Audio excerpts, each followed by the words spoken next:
You always just gotta attack it when defenders. I think it's like.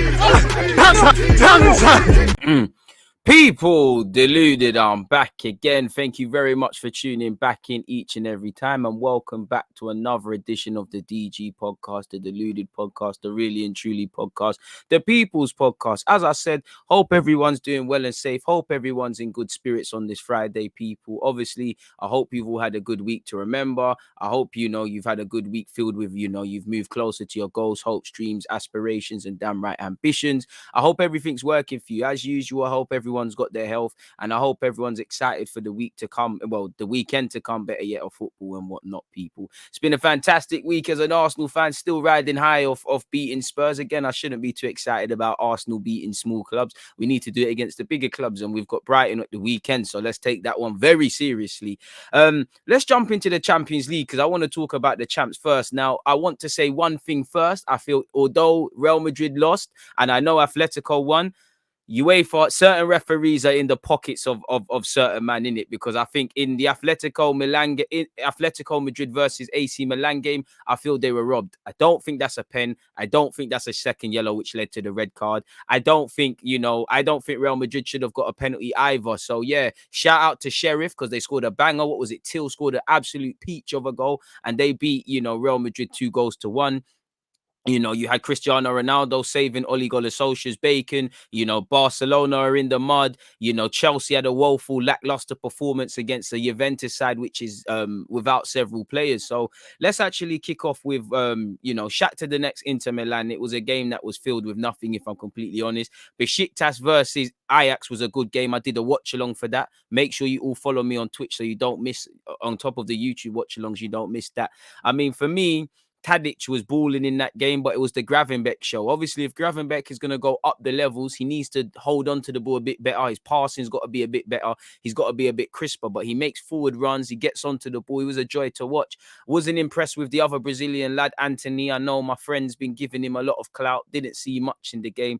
Neres the same. Besiktas weren't really the same Besiktas that played against Borussia Dortmund in the game week 1. So yeah, Ajax won 2-0. It was 0-0 between Shakhtar Donetsk and Inter Milan. As I said, Sheriff defeated Real Madrid 2-1. Now that is the biggest game a lot of those players will play, and I know it's results like this that I love, because I do think there's too much elitist comments around Champions League and things like that. Oh, they're in Moldova, they're not going to win it, they shouldn't be at it. They all have to qualify, and you rob people of these moments, because it's only winning a game of football, but that's an achievement for certain people. If I'm completely honest with you, it's a crazy achievement for the club, and they should be proud of it. That's the biggest game a lot of them will play in their lives. I mean, sorry for my green screen pissing about, people. I don't know what's going on. It's Friday, so I'm having a bit of a mare, but we're just going to have to hold it up and forget that. Can't even remove that, folks. What's going on? It's peeing me off because I'm staring at it, but we're just going to have to hold it, people. Hold it up. But yeah, as I was saying, you're robbed of these sort of moments. Now, Sheriff, Young Boys, Club Brugge, teams that have pulled off some upsets or made bigger teams drop points in game week 1 or 2, they're not going to go off and win the competition. But these are fantastic moments, in my humble opinion. Atletico Madrid, courtesy of Luis Suarez, a penalty and added on time, which they shouldn't have been given, beat 10 men Real Madrid. I think it was 12 against 10. I mean, into AC Milan. So I think AC Milan did well against Atletico. Obviously, Rafael Leao gave them the lead before Suarez, a Suarez penalty, and actually can't remember. Yeah, Griezmann scored. So they, AC Milan turned it around in the last, I want to say 10, but last 6 minutes or so, people. Daniel Marlon got his first goal for Borussia Dortmund as they won 1-0 against Sporting Lisbon. PSG defeated Manchester City. I think that's 7-7 or something like that for Lionel Messi. Now, Man City is what we know. They can only play one way. I think Bernardo Silva had a decent game. I think Kevin De Bruyne has been quite lackluster and anonymous. Raheem Sterling, I don't know if he was playing. Jack Grealish, absolutely pocketed by Hakimi. I think Neymar had a great game defensively and just in general. I feel Mbappe was quite wasteful, but he had a fantastic flick for Lionel Messi to score. And I feel it was a good game, really. And PSG look a bit more all-rounded. Man of the match would probably go to Hakimi for me, because I just feel he was different gravy against them. Shout out to Idris Gana Gay, who scored in the 8th minute or something like that. He's been in fairly decent form for us in PSG. PSG and that he scored. You like that, innit? So PSG 2, Manchester City 0. You know, Porto against Liverpool. I can't lie to you. School, I don't even think that's schoolboy defending. I don't even think toddlers, newborn babies, literally babies that are born today, I think they defend better than what I saw with Porto. You know, there was a couple of moments, the goalie and I think the fullback saved them, but you had the only, you know, Jota, maybe it's because he's playing in Portugal. He was trying his best not to score. But I mean, some of the goals you lot were handing to Liverpool were just shocking, if I'm completely honest. Like, that isn't, you know, that isn't what a Champions League club should be doing. I feel, you know, Liverpool did score some good goals and that, but, you know, at least for Mane and Firmino and half of them goals that they scored, you know, you handed it on a plate to them. You know, Salah's not going to score an easier brace than he is. Liverpool took care of business. They won 5-1, 13 shots on target, 21 in general. Obviously, the only thing is it was poor from them to concede the goal, because you should have walked away with a clean sheet. And that was a good assist for what it from what it's worth, people, from Ferreira, who's a player I've been keeping tabs on. 21 years of age, people. Looking at him now, that's what he went to Wolves. When did he join Wolves?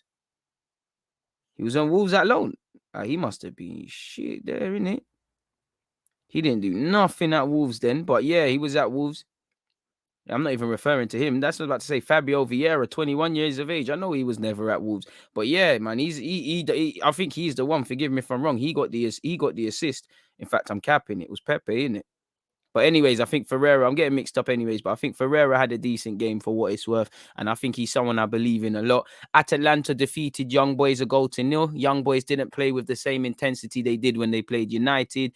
Club Brugge defeated Leipzig 2-1. And Club Brugge are doing all they can to show PSG and whoever else is in their group that it's not light, you know, it's not going to be light. Just like Sheriff are showing Real Madrid, etc., that, we want to get out of this group as well.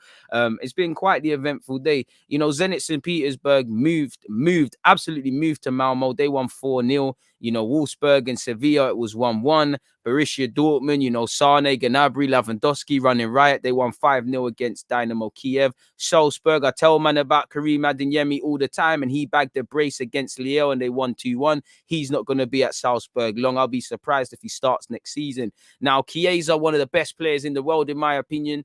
You know, no surprise why Juventus turned down 100 plus bids for him from Liverpool and actually Chelsea in the summer. Quality, you know, I think, you know, Chelsea were quite woeful. I mean, Lukaku's gone missing in a big game.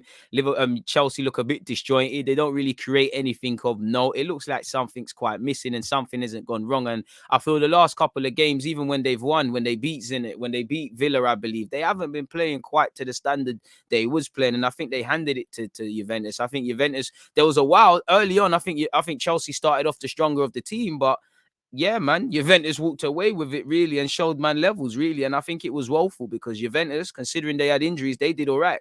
Both teams had one shot on target the whole game. So there's only 2 shots on target across 90 minutes. Not something you would associate between these two teams. 16 Chelsea shots. So again, you know, I think Hakim Ziyech was terrible. You know, I think his days at Chelsea, unless something happens, were numbered. Lukaku was anonymous.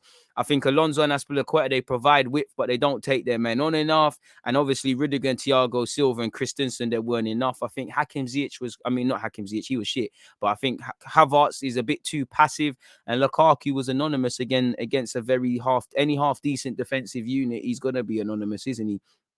Manchester United defeated Villarreal 2-1. Cristiano Ronaldo saving the day. Fantastic goal by Telles. Paco gave Villarreal the lead. Villarreal, you knew they were bottling it. It's a massive United pitch, and they were trying to see out the game far too early, and it was inevitable. Ferguson's there. You know how it is for United. They're going to play on until they get an equaliser, and Ronaldo has probably extended Ole Gunnar Solskjaer's shelf life at Manchester United, because I'm sure they might have been trying to sack him at half-time. It was a great game from the neutrals. I think Villarreal, for large portions, could have won that 4-5 or more. De Gea was in top form. You know, even Varane, couple of shaky moments even from Varane. I think United is same old with them, is that they play well in patches, still making games harder than it needs to be. But from a neutral point of view, it was a good match. There weren't too much in it. 14 shots Man United had to 15 of Villarreal. Both had 7 on target. Ronaldo makes the difference. Simple as that. 2-1. Benfica defeated a 10-man Barcelona side 3-0. And I'm actually surprised that I'm sitting there at this moment and doing this podcast, and Ronald Koeman hasn't been sacked. There's rumors he is going to be sacked after the Atletico Madrid game, and there's a lot of lists. Xavi apparently isn't on the list, depending on where you read it, and all of these sort of things. So, like, if I scroll the way down to my segment on Ronald Koeman, allegedly on the night, apart from saying good night to each other, the president, Laporte, and Koeman did not speak at all during the flight back from Lisbon. The president slept for most of the flight, and the manager discussed the match with Sherida, I believe. They were sitting in the same row. When you look at Santiago Canales, who is an ex-Valencia man, he said, "In my 10 years at Valencia, Koeman was the worst coach I had ever seen. He didn't know how to run the dressing room or to make the right decisions." And for what it's worth, Koeman and Laporte's relationship, according to Suarez, is hurting the players. He also said, Santiago, on Koeman, on a tactical level, Ronald Koeman was not able to give the players the right tools. He was also not good at training and in physical preparation. Now, I don't know how it works, but I don't think he gives enough opportunities to young players, and they're saving his bacon. I think his system doesn't work. I think he puts square pegs in round holes. I don't think Barcelona's recruitment has been good enough. I don't believe in Koeman's credentials. Again, it's all a mess. For years, Barcelona have been getting away with things because they got Messi and they've had a bunch of players. Time catches up with everyone. Laxed approach to renewing Messi's contract. He's gone. Busquets and PK are not of the level they once were. There's a gap. The young players, you got Gavi, you've got, Gavi, Pedri, Fati, you got a bunch of young Balde, Arujo at centre half. They need those bridge players. And Barcelona for years have been peeing about, and they're now made to pay for it, people. I'd be very surprised if Ronald Koeman lasts his people, really and truly. There's not a single facet to look at in people, really. And apparently, Pirlo, Xavi, Roberto Martinez, and Marcelo Gallardo have all been linked. Allegedly, Gallardo, has rejected it. Martinez this morning, when I saw, distanced himself from the Barcelona post. Xavi, 1 minute he's coming, then he's not. And Pirlo, I don't know. They also have marks on Jurgen Klopp and Thomas Tuchel. Now, maybe Klopp, considering he's done everything at Liverpool, would keep it moving. But I would, away from the prestige of the club, it don't make sense to go to Barcelona right now. It doesn't risk mashing up your reputation. It's an absolute mess. The same goes for Thomas Tuchel. Though such is life and the pressure, he might be out of a job at Chelsea, rightly or wrongly, people.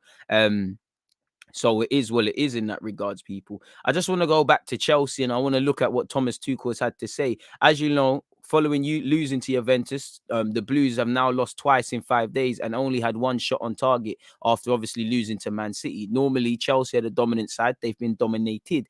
Thomas Tuchel said, "I felt we were a bit slow and tired, mentally slow in our decision-making, and that's why it's a strange one to analyze. To be honest with you, it's only the second time Chelsea have lost consecutive games since Tuchel was appointed in January. So, I mean, he set himself high standards. And I mean, what crisis is there really? He said, "We were so good yesterday in training, but not good enough, not free enough today. I don't know why it was the whole team. At this level, you cannot concede an easy goal like this in the first seconds of the second half." And I mean, they absolutely switched off. Shout out to Chiesa. But that's where, again, that there was probably a laxed approach, because I do think the first half was probably all Chelsea. And then obviously Chiesa and that had different ideas. I think Bentancur had a very good game. I feel Bonucci, was it Bonucci? Am I right? Bonucci and Deluded, they did quite well as well. I think Danilo looked a bit shaky, if I'm honest with you. Chiesa's a very good player. I actually feel Rabiot did well in the offensive transition. Not too good, but yeah. And get the point, and it should have been 2-0. There was a point Rabiot just had to find his man, and it would have been a 1v1 with I can't remember who it was. It might have been Chiesa, and obviously the goalie in Mendy. Wasn't meant to happen. So yeah, he said, when you know that's what's coming and you have defensive organization like we have, normally it's always possible to defend it. We got punished for it. We should have been much, much sharper. We should have asked more questions, which is true. Can't disagree with anything said there. When you look at Ole Gunnar Solskjaer now, whose bacon was saved by Cristiano Ronaldo, people, he focused on the magic of the Champions League. He said, "Champions League, Old Trafford is magic, and sometimes history can help us. Tonight, Cristiano came up with a good goal, and Alex scored a fantastic goal." It was a fantastic strike from Telles. 9 times out of 10, it probably doesn't even hit the target, but that one time he bought a raffle ticket, it worked. He said, "That's what happened here at Old Trafford. It happened so many times before. We had to throw caution to the wind, and we got lucky in the end. To get 3 points at home is important. Again, if you lost to Villarreal, considering you lost to Young Boys, the Champions League, you can still go through, but it don't look good." And it carries on the fact that Ollie, you know, you went out of the Cat Yarabao too easy, been moving a bit shaky in the league, whether you've won, lost, or drawn. Obviously, the Champions League campaign hasn't got off to a good start. We know we need to get 10, maybe 12 points to go through. It's a massive result for the team and for the spirit of the team as well. It's better. It's a better way of winning a game than how we lost a few weeks ago. But that's football. It just highs and lows. And today we get a result that we're delighted about. I'd rather have one and then have two defeats than two. And sorry, I'd rather have a win and a defeat than two draws. Yeah, well, obviously you technically have more points, really, but you should have won both games. I think you're missing the point, Ollie. Man United, especially the teams they've played, you know, Villarreal, they should be able to dust Villarreal as good as they are, Europa League holders, etc. Shouldn't have started and played the way they played. You know, some men are clearly just not good enough. And I saw several Man United players hiding. I think the only worst European result then I saw from United, Chelsea as well, from United really, probably Arsenal because we're not in it, but I would say Celtic against Leverkusen. I saw people hiding on top of a golfing class. Donnarumma did well, but yeah, man, United are fortunate. De Gea, you know, I haven't mentioned his name. Big up De Gea, kept them in it really and truly. There was a chance towards the end. Villarreal should have scored, but De Gea can't be in control of that. And it's what we know about United, making games harder than it needs to be. Yeah, they got over the line, but it's just not good enough for a club like Man United, especially at home. If you're honest with you, it was far too close for comfort. And I feel rather than United beating Villarreal defeated themselves because you could see it. They're trying to manage the game. It's a massive pitch. You know, Man United with Ronaldo and Ferguson in the ground, what's going to happen? But Ole Gunnar Solskjaer really needs to fix up, or he's not going to have a job, people. Is he? Really, really and truly. So yeah, man, he obviously bigged up De Gea, which he deserves. He bigged up Ronaldo as well, which they deserve. So yeah, man, you know, for Man United, they've got to do a bit better. But Champions League is Champions League. There's no margin for such errors, but they get over it. If we move away from all of that, people, and get into actually the Europa League action. Now, I didn't watch all of the Europa League action, but from what I saw, I watched Celtic defeated 4-0 against Leverkusen. So it was a bit harsh that they were booing Jeremy Frimpong. You know, Florian Wirtz had a very good game. You know, Karim Adeyemi, Florian Wirtz. Who else is there? Florian Wirtz, Karim Adeyemi, Gravenbeck, sorry. Who else is there? A couple of the young keeper at Liga Warsaw, I believe, that Leicester lost to. You know, he's only 19. Couple of young players doing their thing this game week, really. So yeah, Celtic got absolutely outclassed, outmatched, everything. You know, I'm seeing players hide. Like, it felt like about 50 seconds Joe Hart has the ball at his feet and nobody wanted it. I saw cowardly from Celtic. A club like Celtic, you should never mention with cowards. And I'm just saying the players, the fans, you could hear them. They're vexed with it. You know, the players were cowardly. There was a golfing class, but the players were shit. They were defeative, barely offered anything. And yeah, man, that's why Celtic are where they are. You know, again, I know there's been a search party for the best part of a week, but Tottenham Hotspur and Harry Kane have actually been found safe and sound. You know, they won 6-1, you know, but played a bunch of nobodies. And it actually looked at points they could have lost. They had to draw for the big dogs off the bench with Harry Kane, Son and Mora. Kane grabbed the hat-trick and they won 6-1. Thought Dane Scarlett didn't take his chance, was kind of wanted to see what he's about. West Ham defeated Rapid Vienna. You know, Rice and Ben Rama scored. Leicester lost a goal to 0 over in Poland. So that's the only games I saw from Europa League, people, really, really and truly. So I can't really comment on anything else. But what I can do is say all the results, really, if you've missed any, people. Well, I know Spurs are technically in the conference. I did watch, in fact, Sociedad versus Monaco just to watch Tuchemani, but there's nothing of note really to say there. And I know, sadly, where Rangers are concerned, once again marred by booing of Glenn Kamara and more racial incidences. The grass is green in that regards, isn't it, folks? But anyways, you know, Antwerp lost a goal to 0 against Frankfurt. So Frankfurt won, Antwerp 0. Legia Warsaw 1, Leicester City 0. Sparta Prague 1, 10-man Rangers 0. Not a good day for the Scots. You know, Spartak Moscow 3, Napoli 2. Both had a man sent off. PSV 4, SK Stuttgart 1. Lyon defeated Brombury 3 goals to 0, and Aouar had a good game in that, and he actually scored, people. For those of you who care about Aouar, watch. Olympiacos 3, Fenerbahce 0. I need to see if Mesut Ozil was playing that game. There's agendas that could run. No Mesut Ozil, so he's still back to just playing when he wants. Fair play. Sociedad and Monaco drew 1-1, which was a good game of football. I feel Sociedad hit back after early dominance from Monaco. But again, you look at the golfing class, there was 3 shots on target apiece. Sociedad had 14 shots in total. And I think, Navarro was on the bench for Sociedad, Spaniard man who went as a young player to go and join Monaco. Didn't really work out. I like the look of him. Betis won 3-1 against Ferencvaros. Did Hector Bellerin get a look in? Hector Bellerin was on the bench. Montoya got a look in, so Bellerin never got it for Bellerin watch. Braga 3, Midtjylland 1, where that one there is concerned. Ludogorets 0, Red Star 1. Marseille and Galatasaray drew 0-0, and I'm sure you've all seen Patrick Van Aanholt. Rather than do something to Guendouzi, then go on social media and talk and issue threats like a pussycat. Lazio won 2-0 against Lokomotiv Moscow. Gent lost 3-0 against Dynamo Zagreb. As I've already said, Celtic 0, Leverkusen 4, West Ham 1-2-0. So yeah, a mixed bag where all of that is concerned, folks. So it is what it is. So we've talked about a couple of them points. I actually want to divert a bit and talk about some neutral topics very quickly, folks. Because I came across some articles as I was sat here and whatnot. Mason Mount is fit, obviously. Thomas Tuchel doesn't understand why Reece James has been selected for England. In fact, he said he thought he was selected for the water polo team. He actually said, and we're going to get onto the England stuff in a sec, people, but he said, when I saw it, I thought maybe Reece goes with the water polo team for England, as right now he trains in the pool. I was a bit surprised. I understand he was selected for the England football team, but this will not happen. My last information is he will not go. It can only be a misunderstanding. So maybe a right back will get an opportunity. Maybe Livramento or something, who's in the under-21 side. He said, my understanding is that Mason and Reece have a good chance for the weekend. We'll have to track that. So, yeah, I mean, if he's fit to play in the weekend, why not? I mean, France could support FIFA's plan to stage a World Cup every 2 years, despite opposition from UEFA and their own national team head coach, Didier Deschamps. Apparently, Noël Le Grat, who is the president of the French football, FFF, he told sports newspaper L'Equipe that he is not opposed to FIFA's push to play the men's and women's tournament every 2 years, people. He said, I have no opposition to the World Cup every 2 years. Even if I want to take a closer look, it would be a mistake not to look at this project closely. He also added that the needs of African nations in particular should be heard before the idea is voted upon by FIFA nations. He said, we cannot ignore other parts of the world. I listened to the plea of South Africa and Monaco, who explained their difficulty to find friendly matches because Europe has booked all the dates. So we'll have to see what will happen there, people. Apparently, UEFA and CONMEBOL, which is CONNMEBOL,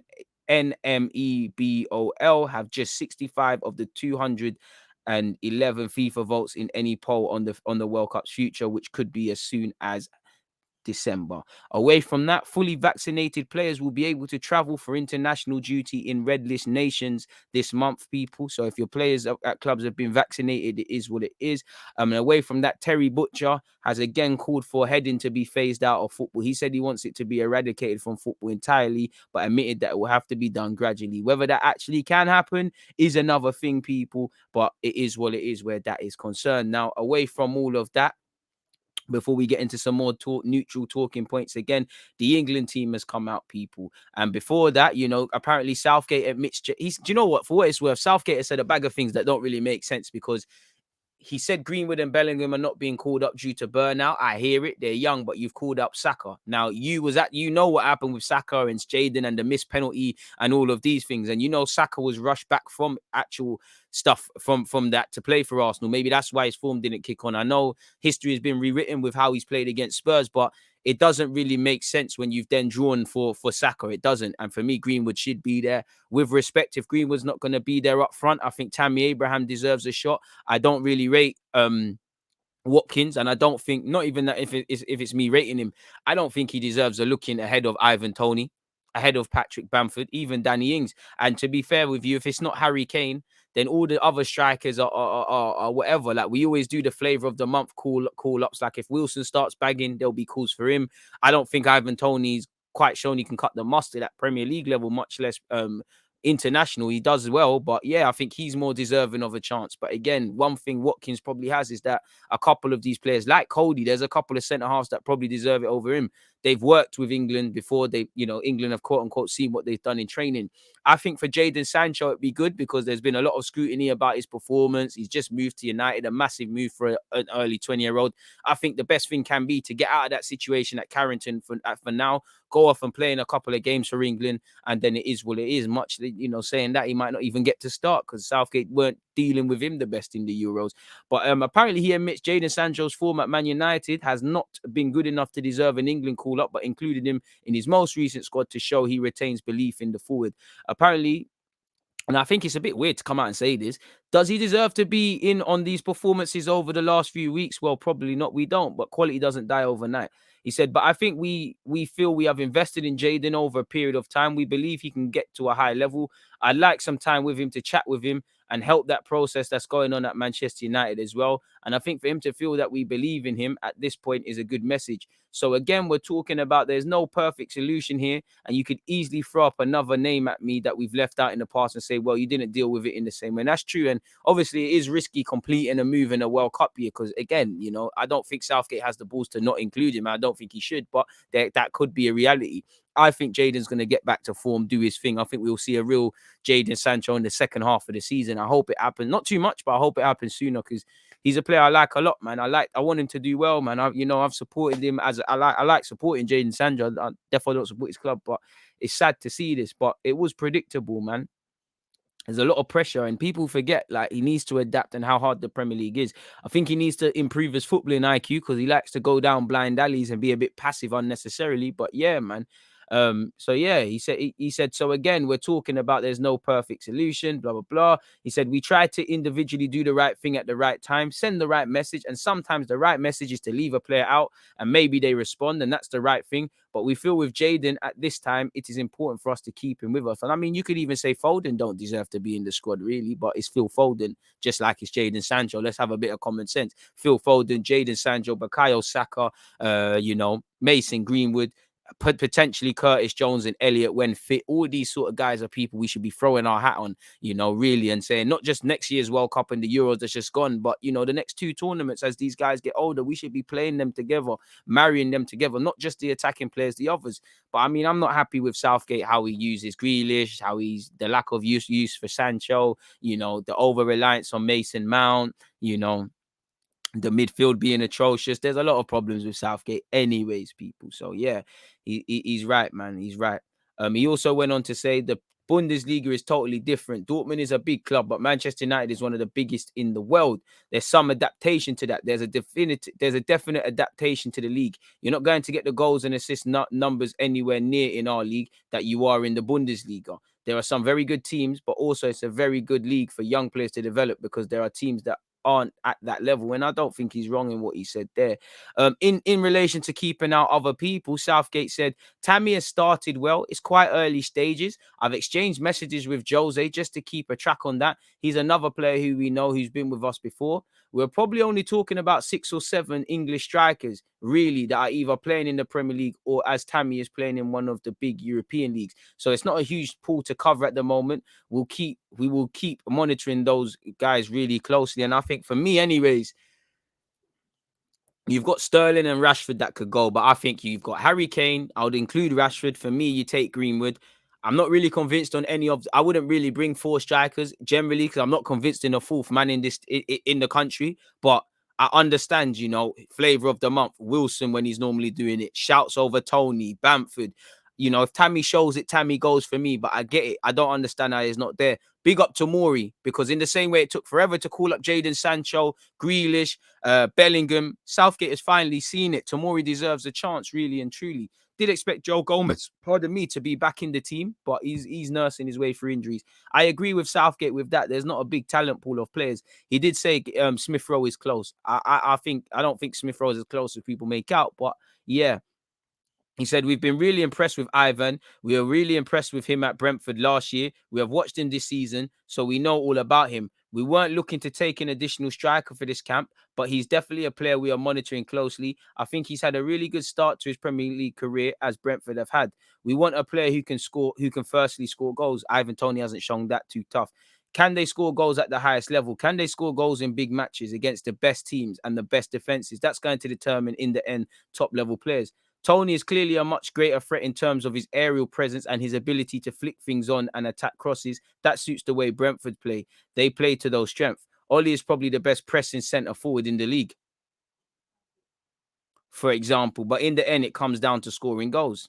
So you've only taken him rather than trying someone else out. You've just stuck with what you've known when it's a World Cup year, but you might as well try something else. Big up Tomori. He said with Tomori and Tammy now moving to Italy and Trippier in Spain, I think it's a great life experience for them and can only make them more rounded people, which will help their footballing as well.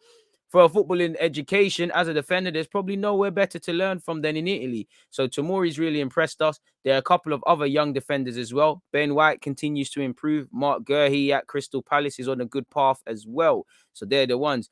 On Ben White as well, he said he's performed well against Tottenham. Is still settling into a new club.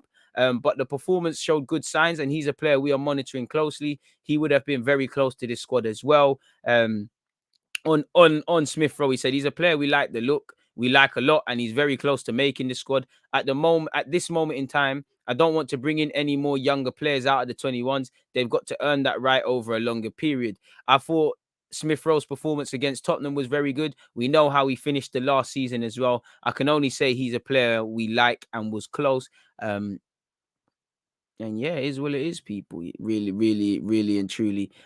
Obviously Ramsdale got a look in. He said Aaron was with us all summer and he had the opportunity, and we had the opportunity to work with him for a long time and to get to understand his strengths. Nick Pope is still, I think, coming back from injury a little bit, but I think Aaron is just in a better vein of form at the moment. I can't lie, I think Nick Pope's crazy over here. I think he's shit. I can't lie to you. He's a good shot stopper, but he's shit.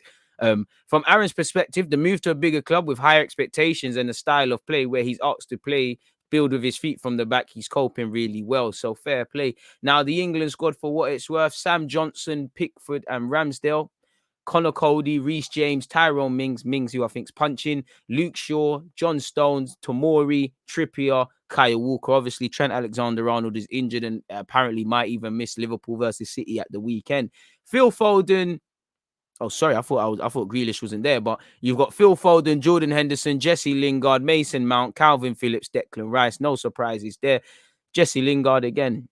People said you might not get in the England squad and whatnot. I think, not really happy with the midfield options, but fair play.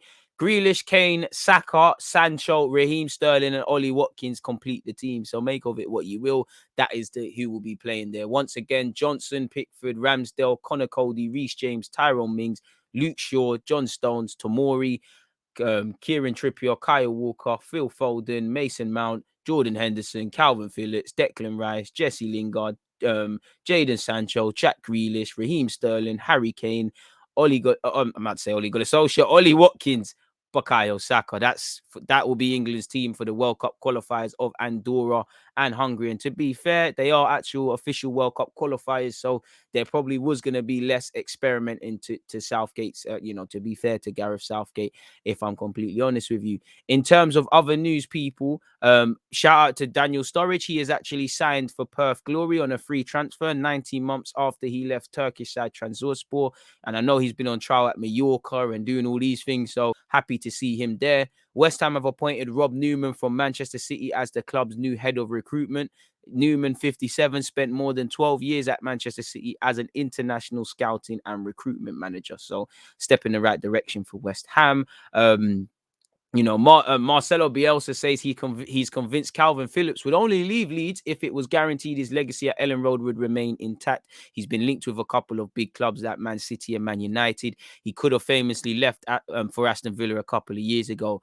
The 25-year-old, as you know, is in the England squad, and he's convinced that he'll only leave for if them sort of things there happen, which I'm not too sure. I think when you're like with Grealish leaving Villa, like with Ben White and Ramsdale joining bigger clubs, like with Jadon Sancho eventually going Man United, when you go off to the internationals and you talk about, not in Arsenal's case, but you talk about bigger clubs, well, definitely with bigger clubs, when you talk about Europe, like with Jadon Sancho or City with Grealish, it makes sense in it. These things happen and you'll see that more really and truly. So again, I do think there will come a time for Calvin Phillips to leave. I think he's convinced in the project Leeds are doing, and they have the potential to challenge for Europe in a couple of years. I do think he's at least 18 months away from leaving, really. I think come 27, you might think, I have to try something new. I think he'll be one of them. He'll go off to a new club and then return to Leeds. But if he wants to be a one club man, why not? And to end this podcast, rather, in fact, not even to end this, we've got Premier League stuff. But in other news as well, people, we know barely anything gets done in terms of racism. But apparently, West Bromwich Albion fan Simon Silwood has been jailed for 8 weeks at Birmingham Magistrates Court for racially abusing midfielder Romain Sawyers on social media.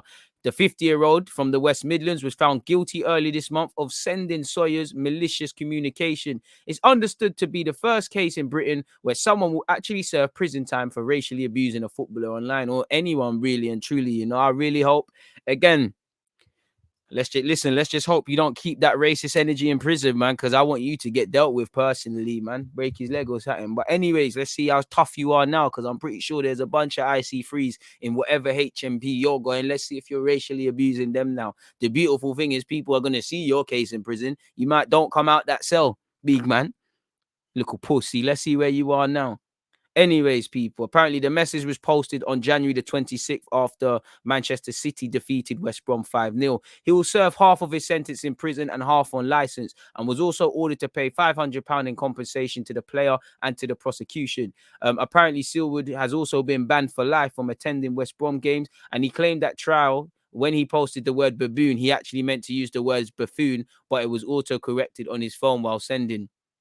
Mark Johnson of the CPS, Crown Prosecution Service, it said, in the 21st century, it should be incomprehensible how a so-called football fan can abuse a player based on race, let alone a player on the team he purports to support. And I mean, it's nothing. You know, I've watched documentaries and heard a Villa fan, not to say it's anyone, because it's all. I've heard, and obviously Spurs and Arsenal have it. I've heard a Villa fan say, I love Dion Dublin, but I never let my daughter marry a black man. So, I mean, people love your rhythm. They don't love your blues. They don't like what you are. And as you see, it's there in it. And I think you see it at all clubs, like you've seen with Rashford. They love Rashford. The minute he starts talking about racism and all these other things, stick to football. They don't love you. They never will. They love what you can do. They don't love you. You know, it's always subjective. You know, the minute Raheem Sterling slips up, Jamaican born is back there. Bukayo Saka, you know, when Saka missed the pen, Bukayo Saka of Nigerian heritage, Marcus Rashford, bringing things up about his family and whatnot. These men they might support the team, they don't support these players. West Bromwich Albion has a fantastic history with black footballers. And this idiot who's 50 years of age. And the wickedest thing, I don't know who this guy is. I hope he don't have a job. Because listen, you're racist. I don't care about you, but you're 50. I assume you have children. I assume, you know, you could be a teacher where you're with black and minority people and you're allowed to, you know, how in the teaching system, racism can whatever sort of thing. Apparently, Silwood deliberately chose a word known to have a clear racist connotation to abuse a footballer due to the colour of his skin. Such behaviour will not be tolerated in football and will be prosecuted by the CPS, as this is a hate crime.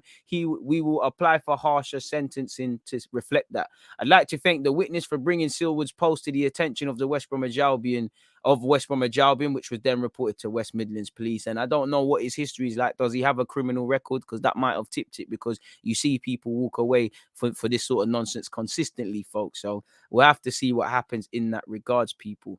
To really wrap this podcast up, people, again, we'll return to Premier League action. Arsenal have picked up 9 points. We face a tough task going to Brighton away. You know, Brighton away in form. Graham Potter's doing well. I'm sure if Basuma's somehow going to pass a fitness test, you know, and we need to win in it, you know. And if we don't win, it's about the manner of the performance. And I'm a bit scared to be playing at 5:30 in the evening, but we've been in good form. Hopefully we can do this. I'm a bit keen to see how we set up. Do we go with a 4, or better yet, remain with a 4? Do we switch to a 3? Because obviously Brighton play with that and they've got a fantastic system. And obviously Neil Maupay likes to be a villain against us. You've got Wolves against Newcastle, Leeds against Watford, Chelsea against Southampton. Now, Chelsea need to win in it. You know, they lost to City. They can't keep dropping points, especially as they're focusing on the title. I hope Timo Livramento has something to say in that game. So it is what it is. You've got Manchester United against Everton. That's going to be a good game. And obviously, for those of you that are listening, that's 12:30 Saturday kickoff from 10 minutes past 12 p.m. UK time. I'll be doing a watch along for that, but that will be on Twitch. So make sure you've downloaded Twitch, you're following and you're subscribing to me via that, folks. I appreciate that, so you don't miss out. Obviously, 5 p.m. in the evening, you'll have on YouTube my watch along for Brighton Arsenal. So 2 watch alongs on Saturday. But yeah, Man United versus Everton, Burnley against Norwich, Chelsea, Southampton, Leeds, Watford, Wolves against Newcastle, Brighton against Arsenal. I wish it was someone else. On Sunday, you have Crystal Palace against Leicester. You've got Aston Villa, who just beat Manchester United, traveling to Spurs. So Spurs, Villa. Spurs, have been, they've been woeful in their last couple of games, and they got over the line and won midweek, but it was shaky. I mean, Nuno looks like he could be the first guy to get sacked out of all the managers, really, if it continues. I think they'll beat Villa. I obviously hope Villa stand up to be counted and present problems. West Ham against Brentford, Ben Rama plays against his former team. That's going to be an interesting look. And probably the game of the week would probably be Liverpool and Manchester City from 4:30. Now, if I have to pick a winner, I'm going with Manchester City, but I just think Klopp might do something in that game. And I know City, fresh off beating Chelsea, it is what it is. I think they haven't been dealt an easy hand. Chelsea, PSG in the Champions League, and now Liverpool. It is difficult, but I mean, City spend the most money. You'll spend more money than anyone, barring Man United. They've got quality players. They've got quality depth, strength in depth, really. So it should be something. So once again, from back to front, Liverpool, Manchester City, West Ham against Brentford, Spurs against Villa, Palace against Leicester. That should be a good game. Leicester ain't been that good in this season, and they lost in midweek. Brighton against Arsenal in the evening on Saturday from 3 p.m. Following games are 3 p.m. You've got Wolves against Newcastle, Leeds, Watford, Chelsea, Southampton, Burnley, Norwich, and obviously from 12:30, Man United against Everton. So it's bound to be a good week of football. So yeah, people, that's all I've got to speak about in this podcast. I hope you've all enjoyed it and them things there. Please make sure you comment, like, subscribe, and whatnot. Please make sure you're obviously at my watch alongs tomorrow. Remember, 10 past 12 p.m. UK time. Head over to my Twitch, Man United versus Everton. Then from 5 p.m. in the evening, Brighton versus Arsenal. So yeah, it's been a fantastic podcast. I appreciate that this is coming out later, and I apologize for that. Just because of the guests I had on Twitch. Another reason you should be on Twitch. I just didn't have time on this Friday morning to get it done, but I don't make excuses. It's better out than never, in it. So yeah, check out the rest of the content on YouTube. There's more content to come. Don't forget Twitch. A lot of my collaborations are on Twitch. I don't want you lot to miss out. So yeah, better than that, have a good day. Have a good end to whatever's left of your Friday. People, Deluded, I'm out, man. God bless. Thank you very much for supporting all the content I do. Thank you very much for listening. Thank you very much for the kind words you give and the constructive criticism. Without the DG Nation, this thing can't get anywhere. So I appreciate that. It's been a long Friday. I've got some admin tasks to do, so I'm going to get on and do that so I can actually just say, fuck it, it's done now. And then, it's a busy day tomorrow. The grind don't stop. But yeah, man, on that note, peace out, people. Stay safe. So there's always just that active red light, defending. I think